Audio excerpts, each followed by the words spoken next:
നമസ്കാരം, മിനിയാസ് വേഡിലേക്ക് എല്ലാവർക്കും സ്വാഗതം. എന്നത്തെയും പോലെ ഇന്നും എല്ലാവർക്കും വളരെയധികം ഉപകാരപ്പെടുന്ന ഒരു വീഡിയോയുമായിട്ടാണ് എത്തിയിരിക്കുന്നത്. അതുകൊണ്ട് തന്നെ എല്ലാവരും വീഡിയോ ഒന്ന് സ്കിപ്പ് ചെയ്യാതെ മുഴുവനായിട്ട് കാണാനായിട്ട് ശ്രമിക്കുക. നമ്മുടെ ചാനൽ ഇതുവരെ സബ്സ്ക്രൈബ് ചെയ്തിട്ടില്ലെങ്കിൽ സബ്സ്ക്രൈബ് ചെയ്ത് ബെല്ലൈക്കൺ കൂടെ ഒന്ന് എനേബിൾ ചെയ്ത് വെച്ചേക്കാം കേട്ടോ.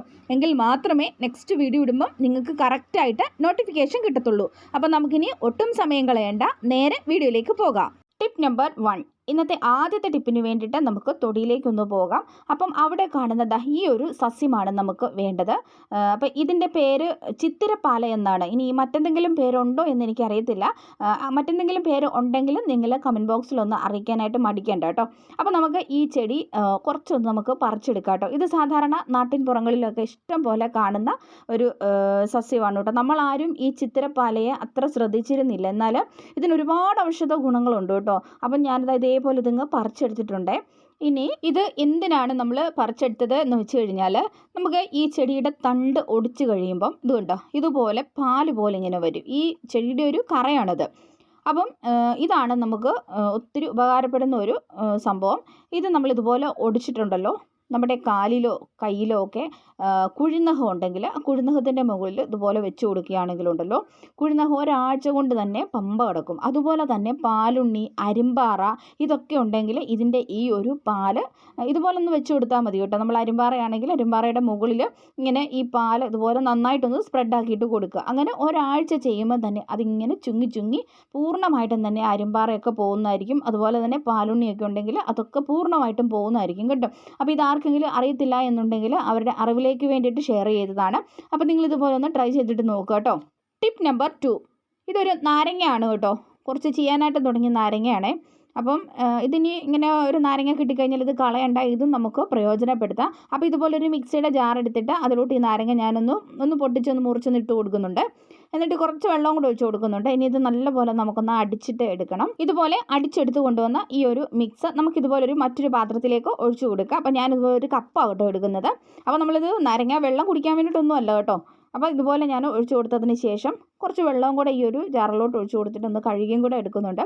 പിന്നെ ഒരു 3-4 ഗ്ലാസ് വെള്ളവും കൂടെ ഇതിനകത്തോട്ട് ഒഴിച്ചു കൊടുക്കുന്നുണ്ട്. ടോട്ടൽ ഈ ഒരു കപ്പ് നിറച്ച് ഞാനിത് വെള്ളം ഒഴിച്ചു കൊടുത്തു. അപ്പോൾ ഇതിൻ്റെ ഉപയോഗം എന്താണെന്ന് ഞാൻ പറയാം കേട്ടോ. ഇങ്ങനെ നമ്മൾ വെറുതെ കളയുന്ന നാരങ്ങായ, അതുപോലെ നാരങ്ങയുടെ തൊണ്ടൊക്കെ ഇല്ലേ, നമ്മൾ നാരങ്ങ വെള്ളം പിഴിയാൻ വേണ്ടിയിട്ടൊക്കെ എടുത്തിട്ട് ആ ഒരു തൊണ്ടൊക്കെ വെറുതെ കളയാതെ ഇതേപോലെ നമ്മൾ അരച്ചൊന്ന് എടുത്ത് കുറച്ച് വെള്ളവും കൂടെ ഒഴിച്ച് മിക്സ് ചെയ്യുകയാണെങ്കിൽ നമ്മുടെ കറിവേപ്പിന് നല്ല ഒരു വളമാണ്. കറിവേപ്പില തഴച്ച് വളരാൻ വേണ്ടിയിട്ട് ഒത്തിരി നല്ലതാണ്. അതായത് വേനൽക്കാലത്തൊക്കെ ആണെങ്കിൽ ഇങ്ങനെ ക്ഷീണിച്ച് നിൽക്കുന്ന കറിവേപ്പിന് ഒരു ടോണർ കൂടിയാണിത്. നമ്മൾ സാധാരണ നാരങ്ങ വെള്ളം കുടിക്കുമ്പം നല്ലൊരു ഉന്മേഷം നമുക്ക് കിട്ടാറില്ലേ, അതുപോലെ തന്നെയാണ് ഇതുപോലെ നമ്മൾ റെഡിയാക്കിയിട്ട് ഇതിൻ്റെ ഉപ്പോ മറ്റൊന്നും ചേർക്കണ്ട കേട്ടോ. വെറുതെ ഇങ്ങനെ അടിച്ച് വെള്ളത്തിൽ കലക്കി നമ്മൾ കറിവേപ്പിൻ്റെ ചോട്ടിലൊക്കെ ഇതുപോലെ ഒഴിച്ചു കൊടുക്കുകയാണെങ്കിൽ കറിവേപ്പ് നല്ലപോലെ ഉഷാറായിട്ട് നിൽക്കുകയും ചെയ്യും, നല്ലപോലെ തഴച്ച് വളരുകയും ചെയ്യും കേട്ടോ. അപ്പം നല്ലൊരു ഉന്മേഷം നൽകുന്ന ഒന്നാണ് ചെടികൾക്കൊക്കെ. ഇത് കറിവേപ്പിനെന്നല്ല, നമ്മുടെ ഏത് ചെടികൾക്കും ഇതിങ്ങനെ ഒഴിച്ചു കൊടുക്കാവുന്നതാണ്. അപ്പോൾ ഇനി ഇതുപോലെ ഒന്ന് ട്രൈ ചെയ്ത് നോക്കാനായിട്ട് മറക്കണ്ട കേട്ടോ. ഇനി അടുത്ത ടിപ്പ് നമ്പർ 3.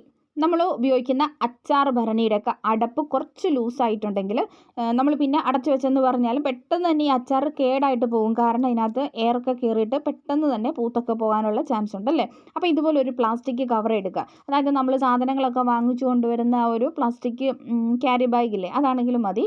അപ്പോൾ ഇതുപോലെ എടുത്തിട്ട് ഈ അച്ചാറിൻ്റെ മുകളിലോട്ട് ഇങ്ങനെ വെച്ച് കൊടുത്തതിന് ശേഷം സൈഡ് ഭാഗം നമുക്കൊന്ന് കട്ട് ചെയ്തിട്ട് വിടാം കേട്ടോ. അപ്പോൾ ഇതുപോലെ സൈഡ് നന്നായിട്ടൊന്ന് കട്ട് ചെയ്ത് മാറ്റുക. അപ്പോൾ ഇതുപോലെ നമുക്ക് കിട്ടും. ഇനി നമ്മൾ ഇങ്ങനെ വെച്ചിട്ട് നമ്മൾ ഈ ക്യാപ്പ് അടച്ചു കൊടുക്കുകയാണെങ്കിൽ കുറച്ച് ലൂസായിട്ടൊക്കെ ആയിട്ടുള്ള അടപ്പൊക്കെ ആണെങ്കിൽ നന്നായിട്ട് തന്നെ മുറുകി ഇരുന്നോളുകയും ചെയ്യും, നല്ല എയർ ടൈറ്റായിട്ട് തന്നെ ഇരിക്കുകയും ചെയ്യും. അച്ചാറുകളൊന്നും പെട്ടെന്ന് കേടായി പോകത്തുമില്ല കേട്ടോ. അപ്പം ഈ രീതിക്ക് നിങ്ങളൊന്ന് ട്രൈ ചെയ്ത് നോക്കുക. എത്രയോ പ്ലാസ്റ്റിക് കവറുകളാണ് നമ്മൾ വെറുതെ കളയുന്നത്. അപ്പോൾ ഈ ഒരു ടിപ്പും കൂടി നിങ്ങളൊന്ന് ചെയ്ത് നോക്കിയിട്ട് നിങ്ങളുടെ അഭിപ്രായങ്ങളും നിർദ്ദേശങ്ങളും ഒക്കെ താഴെ കമൻറ്റ് ബോക്സിൽ അറിയിക്കാൻ വേണ്ടിയിട്ട് മറക്കല്ലോ കേട്ടോ. ഇനി അടുത്ത ടിപ്പിലോട്ട് പോകാം.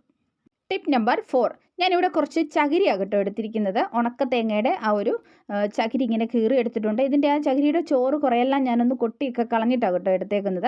എന്നിട്ട് ഇതുപോലൊന്ന് ഉരുട്ടി ഒന്ന് എടുത്തിട്ടുണ്ട്. ഇനി നമുക്ക് വേണ്ടത് ഇതേപോലത്തെ ഒരു പ്ലാസ്റ്റിക്കിൻ്റെ ഒരു കവറാണ്. അതായത് ഇത് ആപ്പിളൊക്കെ വാങ്ങിക്കുമ്പം നമുക്ക് കിട്ടുന്ന ആ ഒരു കവറാണ് കേട്ടോ. ഇതൊക്കെ സാധാരണ നമ്മുടെ കയ്യിൽ എത്തിക്കഴിഞ്ഞാൽ ഇത് നേരെ ഡസ്റ്റ്ബിന്നിലേക്ക് പോകുന്ന ഒരു ഐറ്റമാണിത്. പക്ഷേ ഇത് കളയണ്ട കേട്ടോ. നമുക്ക് ഇതുപോലൊക്കെ ഒന്ന് ഉപയോഗിക്കുവാണെങ്കിൽ വളരെ നല്ലതാണ്. അപ്പോൾ ഞാൻ ഈ ചകിരി ഇതിൻ്റെ ഉള്ളിലേക്ക് ഇതുപോലൊന്ന് വെച്ച് കൊടുക്കുന്നുണ്ട്. എന്നിട്ട് ഇതുപോലെ ഒന്ന് നല്ലപോലെ ഒന്ന് അമുക്കി ഒന്ന് വെച്ചിട്ട് നമുക്ക് ഇവിടെ ഒന്ന് ഒരു കെട്ടൊക്കെ ഒന്ന് ഇട്ട് കൊടുക്കാം കേട്ടോ. നല്ലപോലെ ഒന്ന് ചുരുട്ടി ഇതുപോലൊരു നല്ലപോലെ ഒരു കെട്ടുമൊക്കെ ഇട്ട് കൊടുത്തിട്ട് ഇതിൻ്റെ ബാലൻസ് വരുന്ന ഒന്ന് കട്ട് ചെയ്തും കൊണ്ടൊന്ന് കളയാം കേട്ടോ. എന്നിട്ട് കൈ വെച്ചിട്ട് ഒന്ന് അമുക്കി ഒന്ന് കൊടുക്കുക കേട്ടോ. ഒന്ന് പ്രസ് ചെയ്തൊക്കെ ഒന്ന് കൊടുക്കുക. ഒന്ന് ഒതുക്കി പെറുക്കിയൊക്കെ ഒന്ന് എടുക്കുക കേട്ടോ.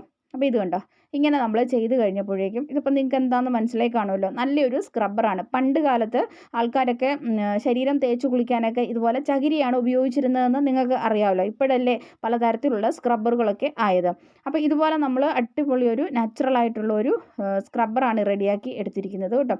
അപ്പോൾ നിങ്ങൾക്ക് ഇതുപോലെ വേണമെങ്കിൽ ഒന്ന് ഉണ്ടാക്കിയെടുക്കാം. നിങ്ങൾക്ക് പാത്രം കഴുകാനോ അല്ലെങ്കിൽ കുളിക്കുന്ന സമയത്ത് ഉപയോഗിക്കാനോ ഒക്കെ ആയിട്ട് ഇത് ഇങ്ങനെ നമുക്ക് ഉപയോഗിക്കാവുന്നതാണ് കേട്ടോ. അപ്പോൾ എല്ലാവരും ഇതുപോലെ ഒന്ന് ട്രൈ ചെയ്ത് നോക്കട്ടെ. യാതൊരു ചിലവുകളും ഇല്ലാതെ നമ്മൾ ഉണ്ടാക്കിയെടുത്ത ഒരു സ്ക്രബ്ബറാണ് കേട്ടോ. അപ്പോൾ ഇതുകൊണ്ട് യാതൊരു പാർശ്വഫലങ്ങളോ ഒന്നും തന്നെയില്ല. അപ്പോൾ എല്ലാവരും ട്രൈ ചെയ്ത് നോക്കുക. ഇനി അടുത്ത ടിപ്പ് നമ്പർ 5.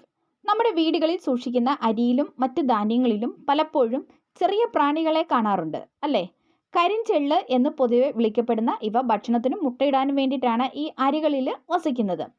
അപ്പോൾ കരിഞ്ചെള്ളുകൾക്ക് അരി പോലുള്ള ധാന്യങ്ങളിൽ 254 മുട്ടകൾ വരെ ഇടാനാകുമെന്നാണ് പഠനങ്ങൾ പറയുന്നത്. അപ്പോൾ അരിയിലെ ഈ കീടബാധ കൈകാര്യം ചെയ്യുന്നത് ഒരു വലിയ ടാസ്ക് തന്നെയാണ്. ഇവറ്റകൾക്ക് കടലാസിലും പ്ലാസ്റ്റിക്കിലും ഒക്കെ തുളച്ചു കയറാൻ വേണ്ടിയിട്ടും കഴിയും. അതിനാൽ തന്നെ ആരോഗ്യ പ്രശ്നങ്ങൾ ഉണ്ടാകാതിരിക്കാൻ വേണ്ടിയിട്ട് ധാന്യങ്ങൾ ശരിയായ രീതിയിൽ സൂക്ഷിക്കേണ്ടത് വളരെയധികം അത്യാവശ്യമാണ്. അപ്പം അരിയിൽ ഈ കീടബാധ ഉണ്ടാകുന്നത് തടയാൻ വേണ്ടിയിട്ടുള്ള ഒരു ടിപ്പാണ് കേട്ടോ ഇന്ന് നിങ്ങളുമായിട്ട് ഷെയർ ചെയ്യുന്നത്. വേറൊന്നുമല്ല, നമുക്ക് കുറച്ച് മുളക് പൊടി എടുക്കാം. നല്ല എരിവുള്ള മുളക് പൊടി എടുക്കണം. എന്നിട്ട് ചെള്ളുള്ള അരിയിൽ ഇതേപോലെ ഒന്ന് കുറച്ചൊന്ന് തൂവി കൊടുക്കുക. കുറച്ച് മതി കേട്ടോ, ഒരുപാടൊന്നും വേണ്ട. ഇതിനകത്തിപ്പോൾ അത്ര വലിയ കാര്യമായിട്ട് ചെള്ളൊന്നുമില്ല. എന്നാലും ഞാൻ വീഡിയോയ്ക്ക് വേണ്ടിയിട്ട് നിങ്ങളെ ഒന്ന് കാണിച്ചു തരാൻ വേണ്ടിയിട്ട് ചെയ്യുന്നതേ ഉള്ളൂ. കൈ വെച്ചിട്ട് നല്ലപോലെ ഒന്ന് മിക്സ് ചെയ്തിട്ട് കൊടുക്കുക കേട്ടോ. ഈ മുളക് പൊടി ഈ അരിയുടെ എല്ലാ ഭാഗത്തും ആകണം. അപ്പോൾ തന്നെ ചെള്ളുകൾ ഉണ്ടെങ്കിൽ പെട്ടെന്ന് തന്നെ ഇത് കണ്ടോ, മുളക് പൊടി വീണപ്പോൾ തന്നെ ഒരെണ്ണം ഉണ്ടായിരുന്നു, അത് കണ്ടോ. അപ്പോൾ ഇതിൽ ഒത്തിരി ഒന്നുമില്ല. ഇനി ഉള്ളതുണ്ടെങ്കിൽ പെട്ടെന്ന് തന്നെ ഇറങ്ങിപ്പോവുകയും ചെയ്യും കേട്ടോ. അപ്പോൾ ഇങ്ങനെ മുളക് പൊടി തൂവിയതിന് ശേഷം ഒന്ന് മിക്സ് ചെയ്തിട്ട് ഒന്ന് കുറച്ച് സമയം ഒന്ന് വെച്ചിരുന്നാൽ മതി.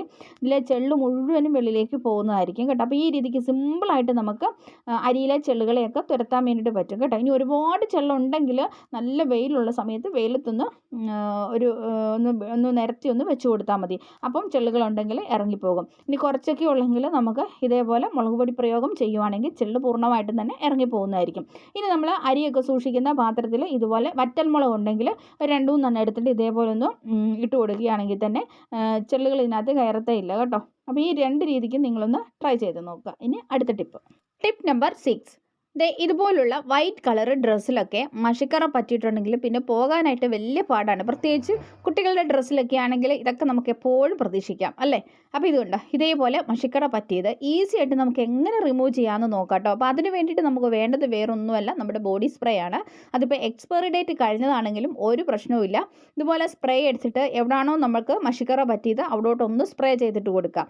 ഒറ്റ സ്പ്രേയിൽ തന്നെ നിങ്ങൾക്ക് കാണാൻ പറ്റുന്നുണ്ട്, നല്ലതുപോലെ അതൊന്ന് ഇളകി വരുന്നുണ്ട്. ഇങ്ങനെ സ്പ്രേ അടിച്ച് കൊടുത്തതിന് ശേഷം ഒന്ന് കൈ വെച്ചിട്ടൊന്ന് തിരുമ്മി കൊടുക്കുക കേട്ടോ. ഒന്ന് ഉരച്ച് കൊടുക്കുക. അപ്പോഴത്തേക്കും നന്നായിട്ട് അതൊന്ന് പടർന്നു വരും.